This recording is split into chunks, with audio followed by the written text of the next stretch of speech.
बाणी पाल्टू साहब जी की। चोला भया पुराना आज पटे के काल, चोला भया पुराना आज पटे के काल, आज फटे की काल तेहू पे है ललचाना, तीनों पनगे बीत भजन का मर्म न जाना, नज सिख भय सफेद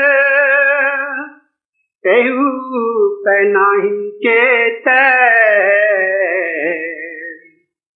जोरे जोरे धन बधरे गला और करे तय,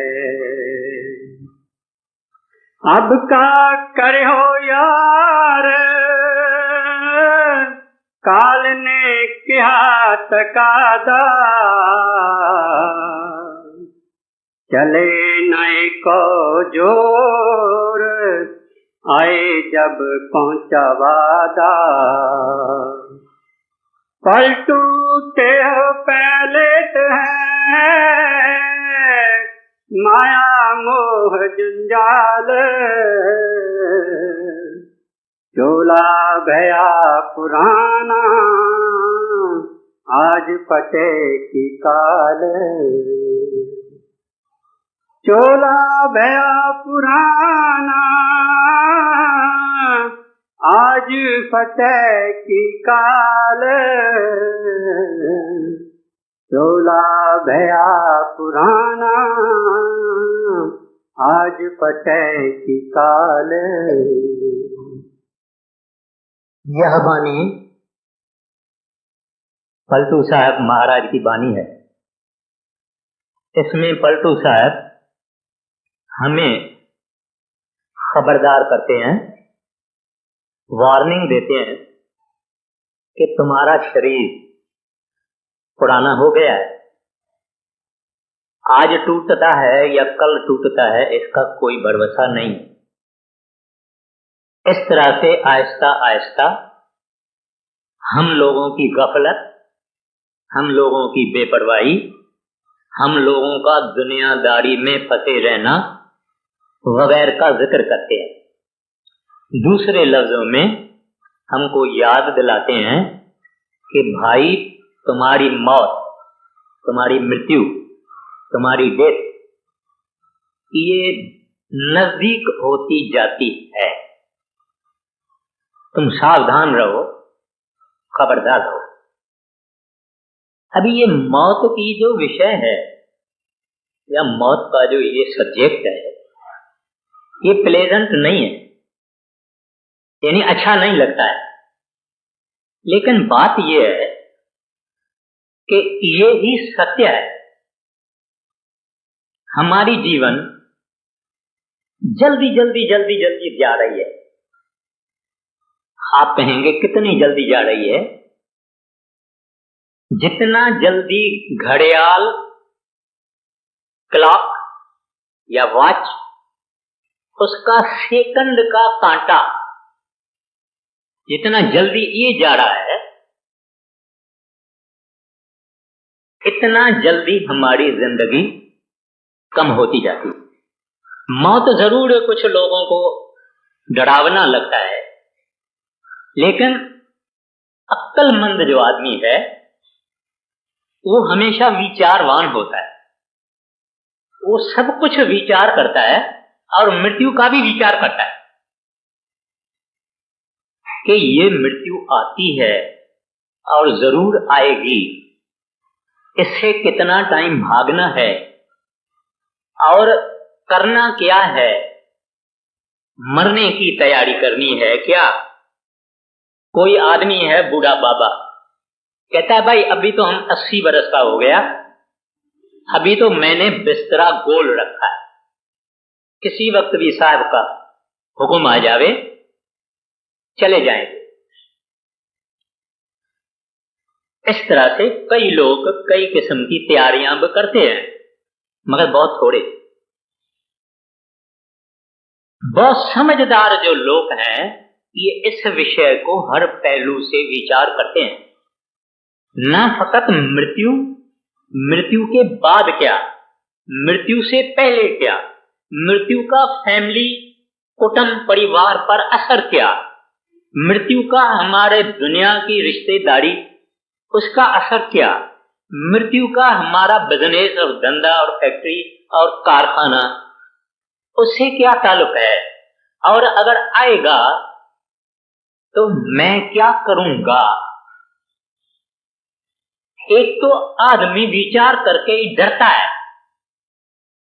अगर शमशान भूमि में कोई मुर्दे को ले जा रहे हैं तो कई लोग वो देखना भी नहीं चाहते हैं, अगर उनके सामने भी आ जावे तो मुंह हटा देते हैं, उनको ये चीज अच्छी नहीं लगती है।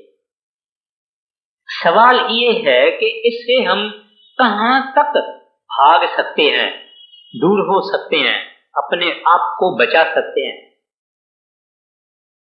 युधिष्ठिर 5 पांडवों में बड़ा भाई था। उसे किसी ने पूछा, महाराज इस दुनिया में बड़ी हैरत अचरज में डालने वाली क्या बात है। महाराज युधिष्ठिर ने कहा, हम संसारी लोग यारों को, दोस्तों को, अपने अजीजों को, घर वालों को मरते हुए देखते हैं, ले उठा के ले जाते हैं, शमशान भूमि में जला देते हैं, उनकी राख ले आते हैं, फिर सब खत्म। लोग समझते हैं कि ये मरने वाला था, मर गया, मैं थोड़े ही मरूंगा, अगर मरूंगा तो इतना जल्दी थोड़े ही मरूंगा, जब देखा जाएगा। मगर समझदारी विचारवान आदमी और होते हैं, वो सोचते हैं कि मुझे क्या क्या करना है ताकि जब मृत्यु आवे तब मैं हिम्मत से सोया रहूं, बैठा रहूं, हाजिर रहूं, रोना धोना नहीं, चिल्लाना नहीं, मुझे इस तरह से मरने की तैयारी करनी है। हर पहलू से ये समझदारी है। जब हम बड़े बड़े लोगों, बड़े बड़े थिंकर्स, इनका ऑटोबायोग्राफीज पढ़ते हैं, इनकी किताबें पढ़ते हैं, इन सब लोगों ने सोच विचार किया है और बड़ी बहादुरी से मरे हैं, डरपोकों के तरह से नहीं मरे हैं, तैयारी से मरे हैं। आने दो, आने दो। एक लड़ाई का जनरल था, मरने पर आ गया, बहुत उसको गोलियां लगी थी, तो उसका पादरी जो होता है ना मरने के वक्त क्रिश्चियनिटी में, वो पादरी उसको कहता है, जनरल साहब मौत आपकी इंतजार करती है। जनरल कहता है, मैं मौत की इंतजार करता हूं। आप समझते हैं कितना फर्क है। कहते मैं तैयार हूं, मैं उसका इंतजार कर रहा हूं, आने दे उसको। तो ऐसे ऐसे दुनिया में कई लोग हैं। इसे वास्ते अपने को सोच विचार करना चाहिए कि ये मृत्यु क्या चीज है। पहले पहले ये हमारा शरीर जो है इसके 2 भाग हैं। एक भाग है फना, डिस्ट्रक्टिबल, नाश होने वाला। दूसरा भाग है परमानेंट, अमर, अजर, अटल। आत्मा हमारी ये अमर है, ये नहीं मरती। दरअसल में मृत्यु कोई ऐसा नहीं है कि आदमी हमेशा के लिए खत्म हो जाता है। वो तो एक ट्रांजिशन है, चेंज है। चोला पुराना हो गया, जैसे कपड़े हम महाराज श्री कृष्ण गीता में फरमाते हैं, जैसे हमारे कपड़े पुराने हो जाते हैं, टूट फूट जाते हैं, हम उसको उतार लेते हैं और अच्छे कपड़े, वस्त्र पहन लेते हैं। इस तरह से मृत्यु है। It is not extinction but it is transition. आदमी भस्म नहीं हो जाता है, भस्म तो इसका शरीर होता है जो फना है, जो बायोलॉजिकल है, जो जैसे पौधा है, दरखत है, ये सब नाश होने वाला है। ऐसे ये शरीर नाश होने वाला है। 100 वर्ष का भी आदमी होवे, फरीद साहब कहते हैं श्री गुरु ग्रंथ साहब में, बुढ़ा हुआ शेख फरीद कंबन लगी देह, जे 100 बरस भी जीवना तो भी कोसी खे। कहते हैं फरीद बोलता मैं तो बुढ़ा हो गया, अगर 100 बरस का भी हो जाऊं तो एक न एक दिन ये शरीर खेह हो जाएगा, खत्म हो जाएगा। आदमी बुढ़े होते हैं, सही अपनी नहीं कर सकते हैं, दस्तखत नहीं कर सकते हैं, कार नहीं सकते हैं, कई चीजें नहीं कर सकते हैं, रास्ता क्रॉस नहीं कर सकते हैं, नजर खत्म हो जाती है, हर एक चीज पीछे पीछे पीछे पीछे हो जाती है। आखिर में ये बनाना यानी है, दिखाई देता है मगर है नहीं, किसी काम का नहीं, न समाज के काम का है, समाज के ऊपर दुनिया कहती है कि ये बोझ है। खैर, तो ये मृत्यु जो है सबको एक दिन खत्म होना है, सबको। कोई नहीं कहे कि भाई मेरे से मेरा ये हाल नहीं होगा, ये हाल जरूर होगा। अब कैसे मृत्यु होती है? हमारे शरीर में हमारा सेंटर जो है लाइफ का, वो यहां है। इसको गुरु नानक साहब जी महाराज फरमाते हैं तिल।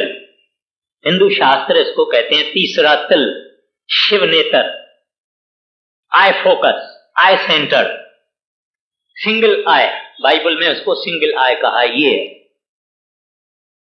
हम लोगों को जब नींद आती है और आंखें बंद होने लगती है, फिर भी कोई आदमी बातचीत करता है तो हम उसको कहते हैं भाई बातचीत छोड़ो, मेरे को नींद आ रही है, अभी बातचीत नहीं कर। अब उस वक्त क्या होता है कि हमारी बाहें और हमारे पांव और हमारी टांगें, इसकी चेतन सत्ता यानी सोल यानी लाइफ फोर्स यानी आत्मा, ये यहां आके केंद्रित होती है, फोकस करती है। जब हम सोते हैं, सोने से थोड़ा पहले, यही काम हम जब भजन में बैठते हैं, हम अपनी मर्जी से इसको यहां ले आने की कोशिश करते हैं, मगर सोने के वक्त ये आपे ही चीज होती है। लेकिन हम लोगों ने क्योंकि प्रैक्टिस नहीं किया है वहां रोकने की, इस वास्ते वो नींद आई तो आत्मा हृदय में आई, नाभि में आई, आदमी सो गया। अगर हम अभ्यासी होते तो वहां ही आत्मा को पकड़ लेते और सो जाते। बाहर से आंखें बंद, अंदर से ये जागता है।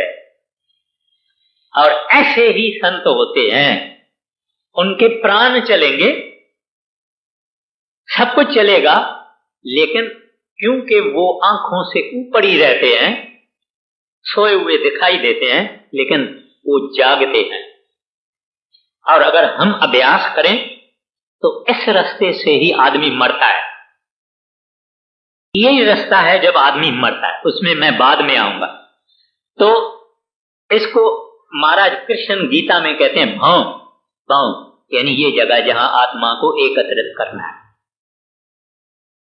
अभी जब कुछ लोग ऐसे हैं जो सोचते हैं भाई ऐसा कोई तरीका नहीं है, कोई टेक्निक नहीं है, कोई इलेक्ट्रॉनिक गैजेट नहीं है, कोई तरक्की नहीं की है साइंस ने कि आदमी मरे ही नहीं। कुछ ऐसे लोग हैं, लेकिन ये बात होने वाली नहीं है, क्योंकि मैंने पहले ही अर्ज किया कि 100 वर्ष का आदमी एक बेकार हो जाता है, तो 150 वर्ष की वाले की क्या हालत होगी, 200 वाले की क्या हालत होगी। और ये शरीर दिन ब दिन पीछे ही जाता है। तो ये ख्वाहिश रखना कि अमर रहें, तो शरीर अमर नहीं रहता, आत्मा अमर रहती है, शरीर अमर नहीं रहता। तो मरना जरूरी है, यानी इसको हम इससे अपने आप को बचा नहीं सकते। गौतम बुद्ध से लोगों ने कहा, महाराज कोई ऐसी कोई आप योग बल की बात बताओ जो हम मरे ही नहीं। बोलते हैं हाँ। बोले बताइए। कहते हैं जन्म ही नहीं ले। अभी जन्म तो ले चुके हैं। जिसने जन्म लिया इम्प्लीकेशन है कि वो एक दिन मरेगा। जिसने जन्म लिया वो मरेगा। जन्म ही नहीं लिया तो सवाल नहीं है। तो ये है बात कि आदमी कौन भी हो, कितना बड़ा भी हो, उसको एक दिन मरना पड़ेगा। शहंशाह हो, राजा हो, डिक्टेटर हो, वजीर हो, साइंसदान हो, हकीम हो, डॉक्टर हो, मरना जरूर पड़ेगा। वाणी कहती है जगत चबीना काल का, कुछ मुख में कुछ गोद। कहते हैं सारी दुनिया काल का चबीना है, खाजा है। कुछ उसके मुंह में है, इस वक्त मार रहा है, खा रहा है। कुछ उसके गोदी में है, कुछ क्यू में खड़े हैं। अभी आप और हम और सब, सारी दुनिया काल के आगे क्यू में खड़ी है। 15 बरस वाले को भी वो मारता है, 5 बरस वाले को भी मारता है, 5 दिन हुआ है जन्म लिए हुए उसको भी मारता है, 50 वाले को भी मारता है, हर एक को मारता है।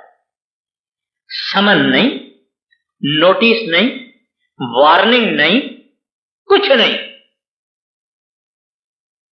वो मार के चला जाता है। दुनिया बैठी रहती है, दुनिया देखती रहती है कि ये सोया हुआ है, मगर कहां गया पता नहीं। तो एक गुरु मौलाना रूम साहब ने एक बात बताई है कि एक शहर का हजरत सुलेमान बादशाह था और चांद और सूरज और हवा उसके हाथ में थी। एक उसके रैयत का आम आदमी भागता भागता भागता आके सुलेमान के दरबार में आया। बोलता है महाराज मेरे को रास्ते में मृत्यु का फरिश्ता मिला, माना जम मिला, जमदूत। उसने मेरे को बड़ा अजीब ढंग से देखा और मैं डर गया हूं और अभी आपके दरबार में आया हूं और मेरे को हवा को हुक्म करो तो हिंदुस्तान में छोड़ के आ गए। अभी कहां वो मुसलमानी मुल्क और कहां हिंदुस्तान। इसने सोचा कि मेरे को बादशाह हवा को हुक्म करेगा, मैं हिंदुस्तान में। हवा को हुक्म हुआ, हिंदुस्तान में वो चले गए। इतने में जम यानी मौत का फरिश्ता इस सुलेमान के दरबार में आया। उसको कहता है भाई तुमने एक मेरा आदमी है उसको तुमने रास्ते में बहुत डराया।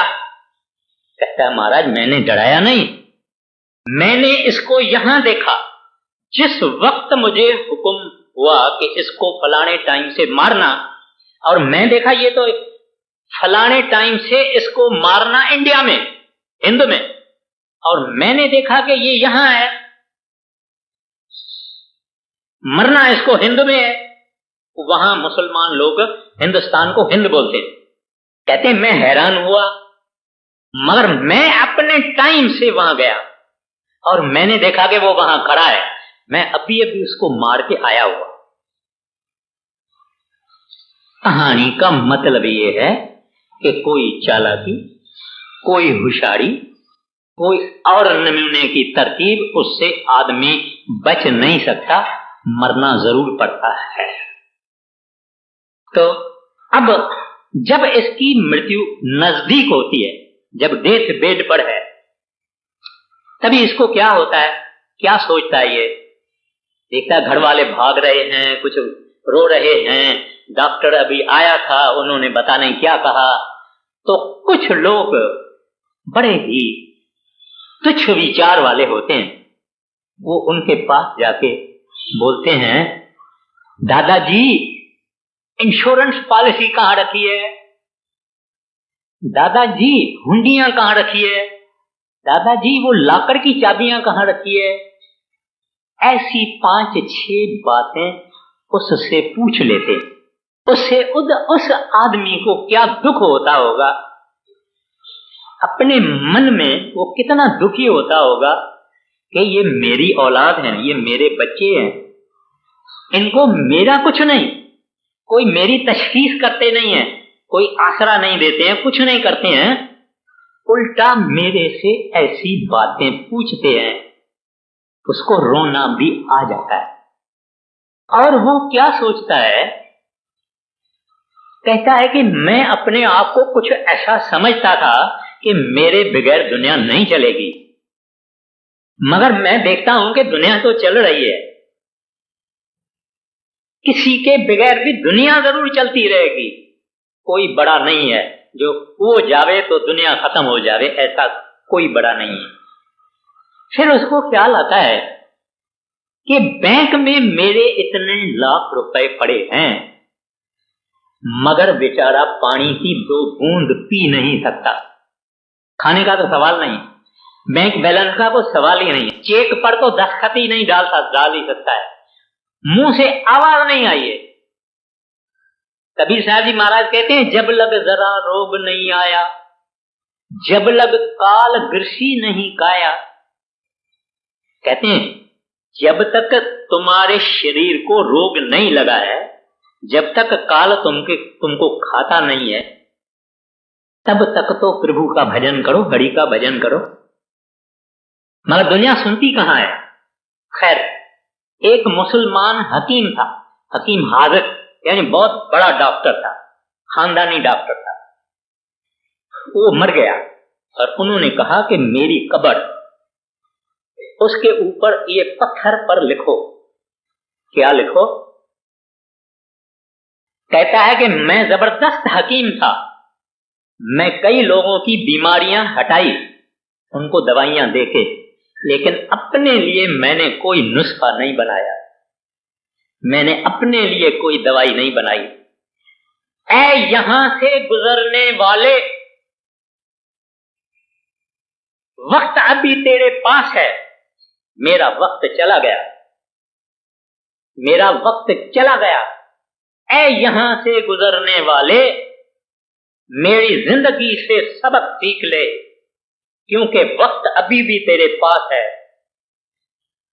और उस वाहगुरु को, परमात्मा को, हरि को, रब को, अल्लाह को याद करो। यानी हमारे लिए इस तरह से वो आदमी एक वार्निंग देके गया है कि टाइम कितना और कितनी कीमती चीज है। श्री गुरु ग्रंथ साहब की वाणी कहती है, एकस हर के नाम बिन, यानी परमात्मा के नाम के बगैर, एक हरि के नाम के बगैर अगे लइए एक खोए। कहते हैं तू मरा ही नहीं है, उससे पहले उन्होंने तुमको समझा के तू मर गया। यानी आदमी सोचता है ना भी ये खत्म है, ये 24 घंटा बाकी है, 12 घंटा है, 6 घंटा है, 5 घंटा है। कहते एक हर के नाम बिना अगे लइए ये खोए, तुमको they have taken you for being passed away, खत्म है। इस वास्ते गुरु नानक साहब जी महाराज भी कहते हैं कि नानक कचड़ियां स्यों तोड़, ढूंढ सजन संत पकियां, वो जीवन दे बिछड़े, वो मुयान जासी छोड़।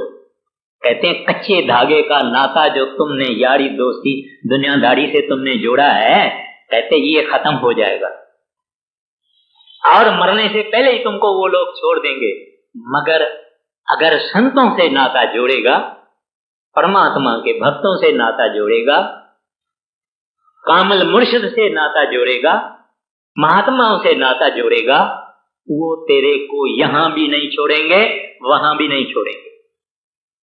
तो ये है कि किस तरह से मौत अपने गले पे बैठा हुआ है।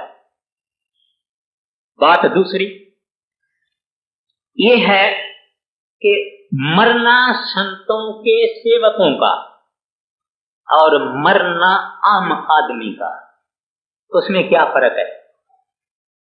संतों का सेवक, उनको पता है कि मैंने भजन बराबर नहीं किया है, जिन्होंने भजन किया है उनकी बात भी मैं अर्ज करता हूं मगर वो जिसने भजन नहीं किया है वो तो कहता है मेरा समर्थ सतगुरु कभी मुझे छोड़ने वाला नहीं है और मेरा शब्द खुलेगा और सतगुरु का दर्शन करूंगा। इस इंतजार में, मौत की इंतजार नहीं, मेरा प्रीतम, मेरा सतगुरु, मेरा महबूब ये आएगा, मैं इसको देखूंगा, मेरा घंटा या शब्द मेरा खुल जाएगा। मैं तो विहाव करने को जा रहा हूं, मैं तो अपने महबूब के पास जा रहा हूं। भजन नहीं किया है भाई, तो भी जिन्होंने भजन किया है उनको तो पहले ही चेतावनी मिल जाती है कि भाई 10 दिन के बाद आएंगे, 2 दिन के बाद आएंगे, 5 दिन के बाद आएंगे, ले चलेंगे वगैरह वगैरह। बाकी जो आदमी ने संत कोई दुनिया में किया नहीं उसके पास जम के दूत आते हैं। उनका हिसाब किताब जो भला या बुरा जो इनकी सब बातें हैं वो सब बुरी भली बातें जो है उसको ले जाते हैं, धर्मराज के आगे पेश करते हैं। मगर दुख मरने के समय इनको बहुत होता है। हिंदू शास्त्र कहते हैं कि तुलसी साहब कहते हैं 100 बिच्छू एक ही वक्त अगर डंक लगावे इतना दर्द मरने के वक्त होता है। हजरत मोहम्मद साहब फरमाते हैं एक ही वक्त अगर 300 तलवारें एक आदमी के शरीर में चुभाई जाए इतना दर्द इंसान को होता है वगैरह वगैरह। लेकिन जिनको पूरा महात्मा मिला, महात्मा वो हिंदू होवे, सिख होवे, इधर का होवे, विलायत का होवे, कोई भी होवे, महात्मा पूरा अगर इसको मिला होवे, काल या काल के दूतों की मजाल नहीं है कि इसके नजदीक आ रहे। एक पंजाब में रहने वाली माता थी, वो पति को बगैर बताने के नाम ले आई महाराज जी। अब घर आई तो उसके पति को पड़ोसियों ने बता दिया कि ये नाम लेके आई है। वो खुद आर्य समाजी था। उसने उसको कहा मुझे पता लगा है तुम नाम लेके आई है, राधा स्वामी नाम लेके आई है, देख मैं तुम्हारे को क्या करता हूं। उसने कहा मारोगे, पीटोगे, घर से निकाल दोगे, मैं जाके बर्तन मांजूंगी, रोटी का टुकड़ा मेरे को कभी भी मिलेगा। ठीक है, वो खुद चला गया ऊपर टेरेस पर हवन यज्ञ करने को। तो वहां कोई हवन जलते जलते ये उठा तो इसकी धोती उसमें लकड़ी में फंस गई और इसकी किस तरह से टांग टूट गई। तो चिल्लाते चिल्लाते ये नीचे आया और डॉक्टर भी आया। डॉक्टर ने कहा कि इसके दिल को चोट आ गई है और ये जल्दी मर जाए। लोगों को बुलाया गया, रिश्तेदारों को, इसको कि भाई आ जाओ। सब लोग आ गए। अंदर इसकी क्या हालत थी, बाहर से ये सोया हुआ है, आंखें बंद है, मरा। मानी हुई बात। अंदर इसको जम के दूध पीट रहे हैं, माना मारपीट कर रहे हैं। बड़े महाराज जी आ गए और इसने बड़े महाराज जी को देखा था।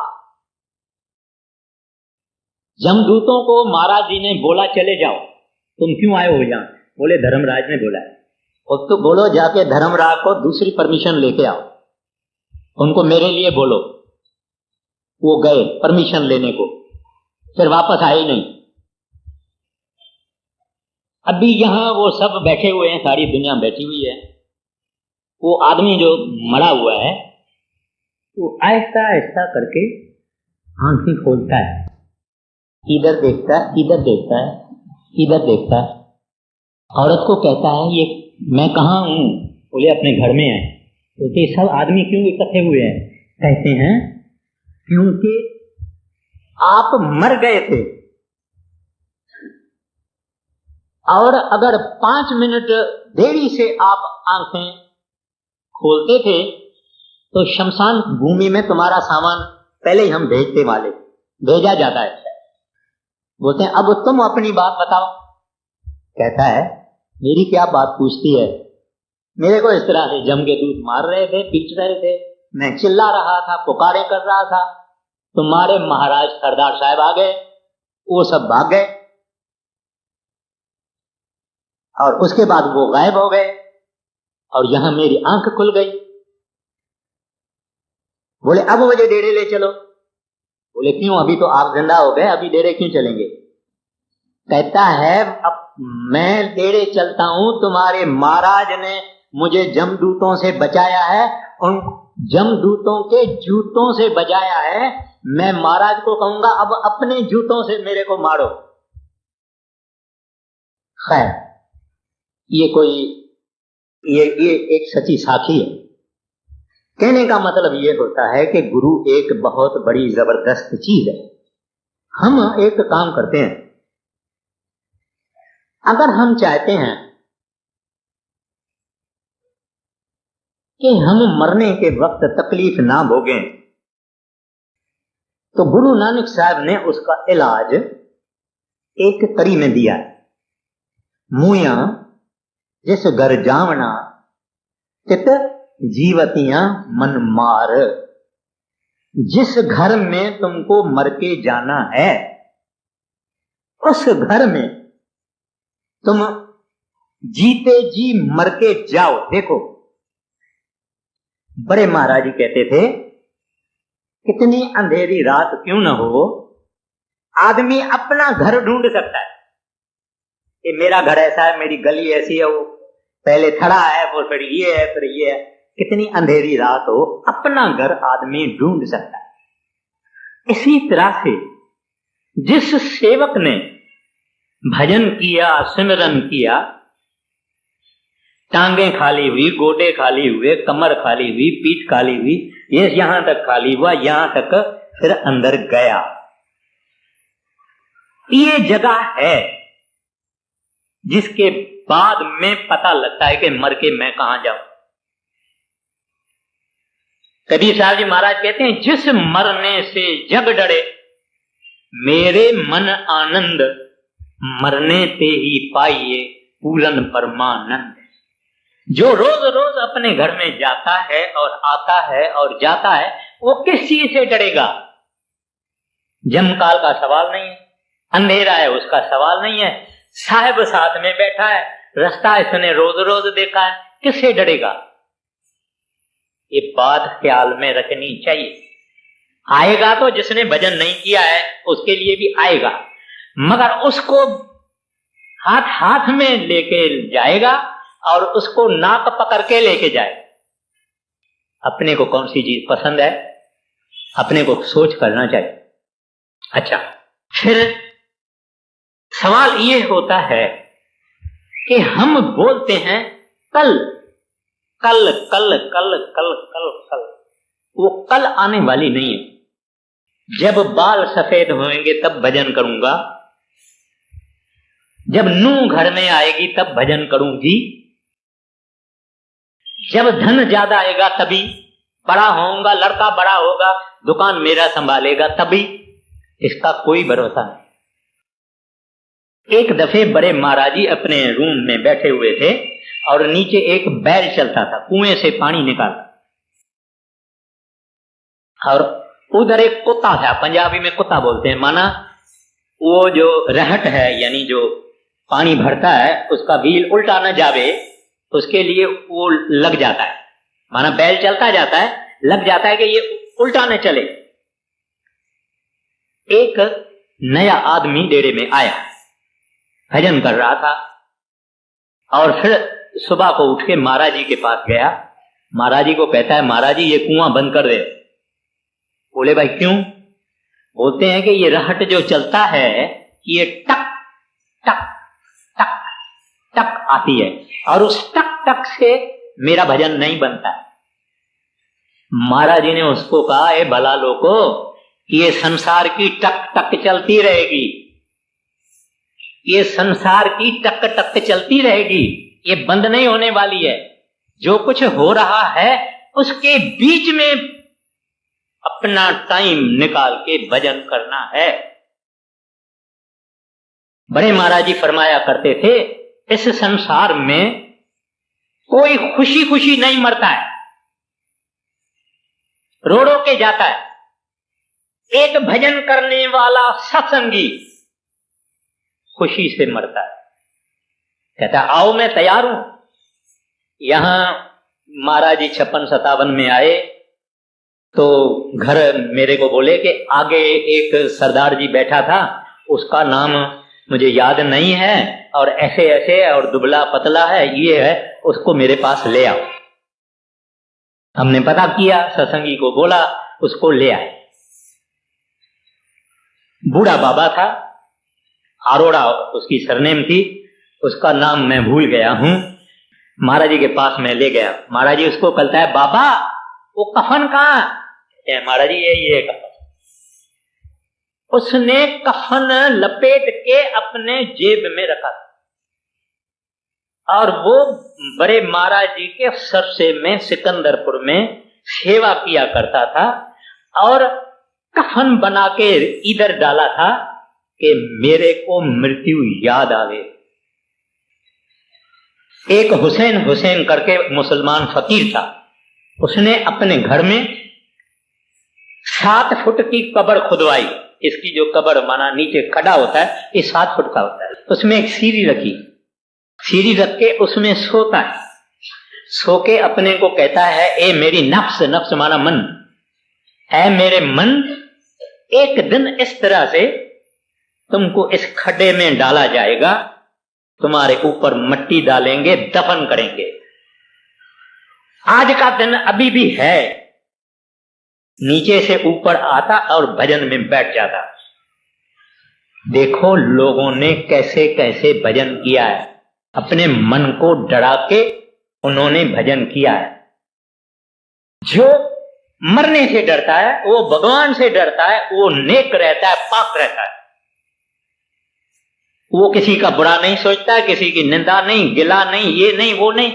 खुदा से क्यों डरता है? क्योंकि खुदा को हाजिर नाजिर समझता है कि प्रभु मेरे को देख रहा है। और जो डरता है वो जब मरता है उसके बाद डर का कोई सवाल ही नहीं है। डर उसकी दुनिया में नहीं, डर का वो मुंह नहीं देखता है, क्योंकि अभी वो खुशी खुशी के दुनिया में जाता है। अब हमारे मन में और ख्याल आता है, फिर हम क्या करें? मरने का डर सारा दिन मरने का डर ही रखना है तो काम कैसे होगा? कारोबार कैसे होगी? मैं फैक्ट्री में कैसे जाऊंगा? प्रोडक्शन कैसे होगी? ये कैसा होगा, वो कैसा होगा? ये कोई बात हेल्दी नहीं है। यानी आदमी सोचता है कि ये बात कोई मुनासिब नहीं है कि हम मरने का डर रखें। गुरु नानक साहब जी महाराज कहते हैं, सदा सदा मरने का डर का सवाल नहीं है, सवाल ये है मरने की तैयारी रखो, जीने की आशा रखो। Hope to live but be prepared for death. इत्तेफाक से उस वक्त रोना और चिल्लाना और घबराना नहीं। बाबा मैं तैयार हूं, जब आवे आवे उसकी मर्जी है, मैं तो तैयार हूं। मैं तो नाते जो भी थे, अभी मेरा ऊपर से है सब कुछ, मैं तो तैयार बैठा हूं। एक हमारे सत्संगी साहब थे, मैं नाम नहीं लेता हूं, उसने पहले ही बच्चों को अपनी सारी मिल्कियत जो थी वो सब बांट के दे दी। मैं पूछा क्यों? कहता है मैं वेल्थ टैक्स से तो बच गया ना, मैंने सब दे दिया। फिर वो और भी धंधा करते थे, जितना पैसा एक रोज में ये कमाते थे प्रोपोर्शन में अपने बच्चों को दे देते। कहता मैं जेब में अपने पैसा रखता ना, जब मैं मरूंगा मुझे कोई फिक्र नहीं रहेगा, इसको क्यों नहीं दिया, इसको दिया, इसको थोड़ा दिया, इसको ज्यादा दिया। कहता कोई मुझे फिक्र नहीं। तो मरना का डर रखना इस वास्ते कि कभी आता है, कब किस वक्त आता है। मैं तो तैयार हूं, लेकिन दुनियादारी की भी कर रहा हूं। बाल बच्चों की संभाल करना, दुकान संभालना, जमींदारी करना, खेती करना, सब कुछ करना, मगर ये जरूर ख्याल रखना कि साहिब कभी उस फरिश्ते को भेज देगा जैसे ये करम सिंह, जिसका नाम अभी मुझे याद आ गया, वो करम सिंह का कफन अपने साथ रहता था। जब ये बात आ जाती है तभी इंसान सीधा चलता है। दुनिया में बहुत नमूने के लोग हैं, बहुत तरीके के लोग हैं, बड़े बड़े मुश्किल लोग हैं जो समझते हैं कि हमारा मरना आएगा ही नहीं। उनको बड़ी बाद में तकलीफ होती है। अपने मन को समझा के बुझा के दुनिया की कारोबार ये वगैरह वगैरह सब करना। अब आप बोलेंगे कि तैयारी कौन सी करना, मैंने कह दिया रोज रोज सिमरन भजन करना, और सिमरन भजन नहीं होवे तो एक न एक किस्म का अपने से प्रॉमिस करना। मन को बोलना बच्चू अगर भजन करेगा तो ब्रेकफास्ट खिलाऊंगा, दूध भी पिलाऊंगा और ये भी खिलाऊंगा, ये भी खिलाऊंगा। भजन करेगा तो, नहीं करेगा तो नहीं। इस तरह से कई लोगों ने आजमाया। एक आदमी था, वो मन को बोलता था गर्म पानी पिलाऊंगा, गर्मी की मौसम है, गर्म पानी सारा दिन पिलाऊंगा अगर भजन में नहीं लगेगा। एक आदमी भजन के वक्त ऐसा संदल जो था उधर बैठता था, पीठ उधर सिर इधर, ताकि अगर नींद आवे तो ये गिर जावे। बोलता है भली मेरी हड्डियां टूट जाए। ऐसे ऐसे मर्दानगी इसका नाम है। मर्द इसको कहते हैं जो मन से लड़े। बाकी कुल्हाड़ी लेके, बंदूक लेके, पिस्तौल लेके, लाठी लेके ये लड़ाई करना वो काम नहीं है। इस मन बदमाश से लड़ना है जो हर एक के अंदर बैठा है, उससे लड़ाई कर। तो जब भी हम भजन करेंगे तो ग्रंथ साहब की वाणी कहती है कैसे अंदर जाएंगे, कैसा रास्ता होगा, क्या नहीं होगा। कहते हैं अखें बाजू वेखना, आंखें बंद, अंदर और आंखें पैदा हो जाती है। ये आंखें तो आप बंद करो तो अंधेरा है, मगर अंदर कुछ दुनिया है, बहुत कुछ है। कहते हैं आंखें बाजू वेखना, माना ये आंख के बगैर देखना है। फिर आगे फरमाते हैं पेरे बाजू चलना, कहते हैं उधर पांव नहीं चलते। बिन कन्ना सुनना, कहते हैं शब्द सुनते हैं मगर ये तो बंद करके अंदर के कान सुनते हैं। बिन हथा करना, कहते हैं हाथ वाथ से कुछ नहीं करना पड़ता है। जीभे बाजू बोलना, कहते हैं बोलना इस जीभ से नहीं, अंदर जीभ पैदा हो जाती है। जीभे बाजू बोलना, यूं जीवत मरना, कहते हैं इस तरह से जिंदा जिंदा मरना है। डर कोई नहीं, डरने मरने का कोई सवाल ही नहीं है, क्योंकि हम रोज रोज मरते हैं। थोड़ा थोड़ा पहले मरते हैं, फिर इधर तक मरते हैं, फिर पीठ तक मरते हैं, फिर यहां तक मरते हैं, फिर अंदर चले जाते हैं। वो आदमी क्यों डरेगा जिसकी रोज प्रैक्टिस है मरने की। अंदर खोज, अंदर मेहनत, आंखें बंद करो, सब कुछ बंद करो, अंदर। हमारा सारी कोशिश अंदर जाने की। कहते हैं ऐसा अगर होगा तो कहते हैं नानक हुक्म पहचान के तो खस्म में मिलना। कहते हैं संतों का ये हुक्म है। हुक्म माना शब्द भी है।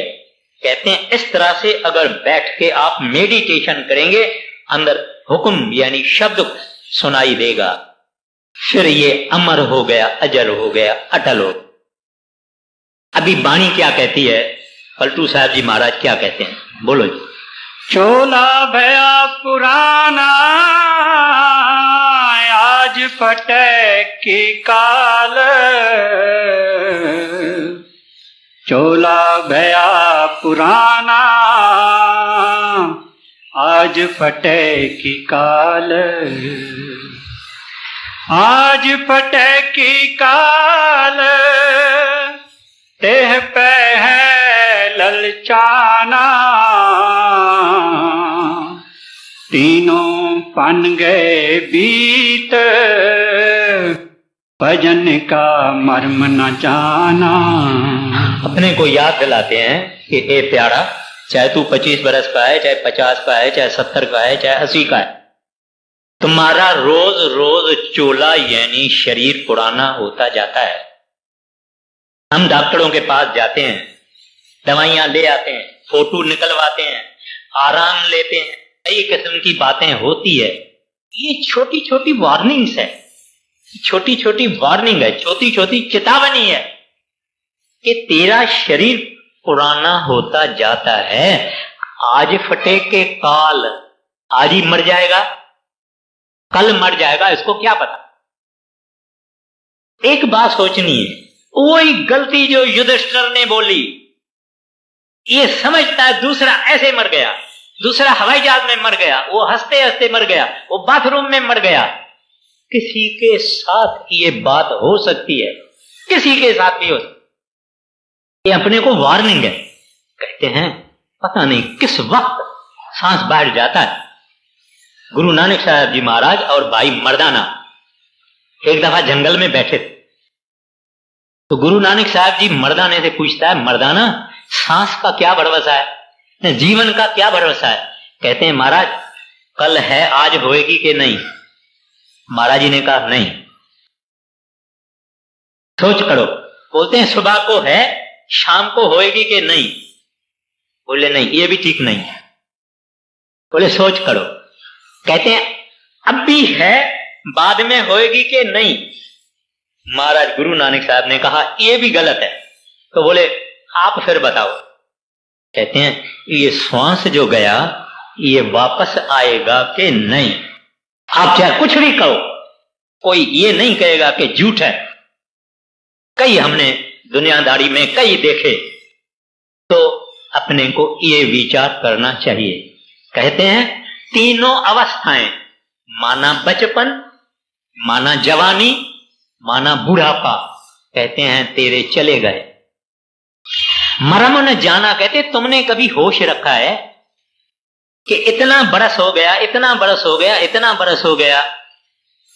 किसी आदमी का बर्थडे होता है, जन्मदिन होता है, हम बैंड बाजे बजाते हैं, फोटोग्राफर आता है, वीडियो वाला आता है, खाना पीना होते हैं, महफिलें होती है, तरह तरह का सब कुछ होता है। वो आदमी 35 बरस का है, उसका 35वां जन्मदिन है। खुशियां, ये कोई नहीं सोचता कि 35 तो इसके खत्म हो गए, बाकी कितना है इसका, बाकी कितना है उसका किसी को पता नहीं है।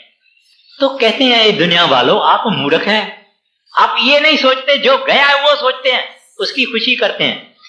आपका आने वाला क्या है ये किसी को पता नहीं, एक मिनट में चला जाता। Yesterday is gone, tomorrow cannot be assured. Only today is dying. कल चली गई, दूसरी आने वाली कल का कोई भरोसा नहीं है। फकत आज तेरा है, आज। आज माना जो आज उठा, जो आज भजन में बैठा, इसकी आज गई, गई माना यूजफुल हो गई, सफल हो गई। इस तरह से उसकी रोज रोज की आज सफल हो जाती है, इसको डर नहीं। रोज रोज की आज, क्योंकि कल का भरोसा नहीं, उस कल का भी पता नहीं, इस कल का भी पता नहीं। कोई कहे कि मैं प्रिविलेज्ड आदमी हूं, मैं इतना बड़ा आदमी हूं, मैं ये हूं, मैं ये हूं, उस साहब के सामने तो ऐसा है काम, पता भी नहीं लगता। कहते हैं सोया हुआ था, लिफ्ट में खड़ा था, हमने उसको देखा, उसने ऐसा कहा, उसने ऐसा कहा, हमने कल देखा, इसको रात को देखा। भाई क्या बात है, ये सब होता रहता है, ये सृष्टि का कानून है। अक्लमंद वो इंसान है कि ये सब देख के तैयार रहे। मरने की तैयारी, जीने की आशा, ड्यूटी अपनी पूरी करनी है। आज फटे की काल तेह पे है ललचाना, तीनों पन गए बीत भजन का मर्म न जाना। नज सिख पे सफेद तेह पे नाही चेत, जोरे जोरे तन धरे गला औरन का रेत। कहते हैं तुम्हारे हाथ सफेद हो गए, माना खून नहीं है, माना खून नहीं है। तुम्हारे पांव सफेद हो गए, नखसक तू पूरा पीला हो गया। तू आरसी में देख के, मिरर में देखो तो सही तुम्हारी क्या हालत है, क्या तुम्हारी जवानी थी, कितनी लाइन तुम्हारी ये हो गई, बाल तुम्हारे सफेद हो गए, आंखों से पानी आता है, चलता कैसे है। तुम याद नहीं करता है कि एक दिन इसकी आखिरत भी आएगी। तो पलटू साहब जी महाराज कहते हैं निखसक भये सफेद, कहते हैं रोम रोम तेरा सफेद हो गया, अब खून है नहीं। तेहू पे ना हूं चेत, कहते हैं फिर भी तू नहीं याद करता है प्रभु को, फिर भी नाम सिमरन नहीं करता है। दुनिया में परमात्मा किसी से क्या मांगता है, कहता है खाली प्रभु का नाम जपते रहो, जपते रहो, जपते रहो, जपते रहो, खाओ पियो सब कुछ करो, मगर नाम ना छोड़ो। और एक दिन भी नाम के जपने के बगैर नहीं जाना चाहिए। यही चीज है, यही वस्तु है, यही साथ जाने वाली है। अगर हम ना सोचेंगे हमारी मर्जी है, फिर तो बड़ा रोड खुला पड़ा है, 84 लाख जूनियों का रोड खुला पड़ा है। कहते हैं उधर चले जाओ। पीला हो गया फिर भी तू विचार नहीं करता है। जोड़ जोर दोर धन धरे गिला औरन का रीत है। कहते हैं आप दूसरे के गला भी काटते हैं। अभी तक धंधे में कैश बॉक्स के पास में तू बैठा है, अभी तक भी तू शरारतें नहीं छोड़ता है। हाँ आगे। नज सिख पे सफेद ते पे नाही चेत, जोरे जोरे तन तरे गला औरन का रेत। अब का कह रहो यार काल ने क्या टकादा, चले नाए को जोर आए जब पहुंचा वादा। कहते हैं ऐ यार, अपने को पलटू साहब जी महाराज कहते हैं, जैसे बड़े महाराज जी बोलते हैं भले लोगों, ऐ प्यारे लोगों, ऐसे कहते हैं ए यार अब का करो यार, क्या करेंगे जब काल आके खड़ा होगा। जब काल आके खड़ा होगा तब तू क्या करोगे, कैसे उसके सामने खड़े होगे। क्योंकि तुमने उस प्रभु को सब याद किया, उस प्रभु को तुमने याद नहीं किया। फिर तू जो चालाकियां करते हो, तरतीबें करते हो, चले न एको जोड़। कहते हैं कोई होशियारी विचारी उसके सामने नहीं आएगी। आया जब पहुंचा वादा, कहते हैं अपने टाइम से वो जम का दूत आ जाता है, अपने टाइम से खड़ा हो जाता है। अब का करे हो यार काल ने क्या तकादा,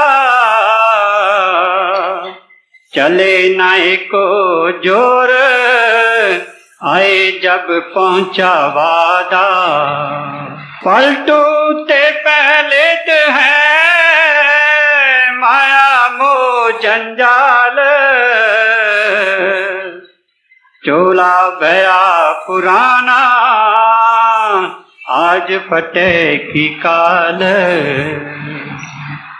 एक मुझे बात छोटी सी याद आ गई। एक आदमी था,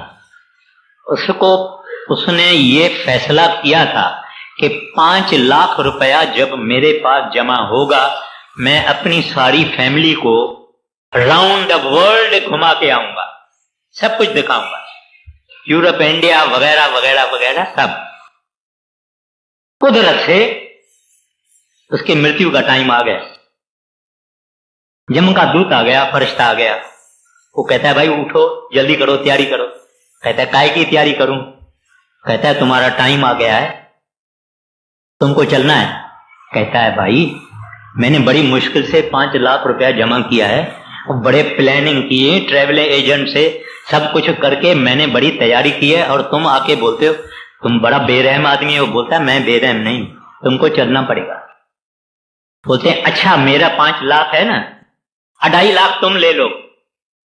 कहता है हम पैसे को हाथ नहीं लगाते हैं। कहते हैं अच्छा 4 लाख ले लो, 1 लाख मेरे को दो। कहते हैं तुमको कहता हूं जल्दी तैयारी करो। आखिर में सौदा ये हुआ कि मेरे को एक सेंटेंस, एक कड़ी लिखने दो कागज के ऊपर। इतना हुआ फैसला। को कहा कि हाँ ये तुम लिखो जो लिखना है, मगर एक कड़ी लिखो। एक कड़ी में क्या लिखता है मेरे यारों दोस्तों, मेरे जैसी नादानी नहीं करना, हमेशा काल को अपने सिर पर समझना। फल टूटते पहले तो है माया मोह जंजाल, चोला भया पुराना आज फटे की काल। राधा सुन।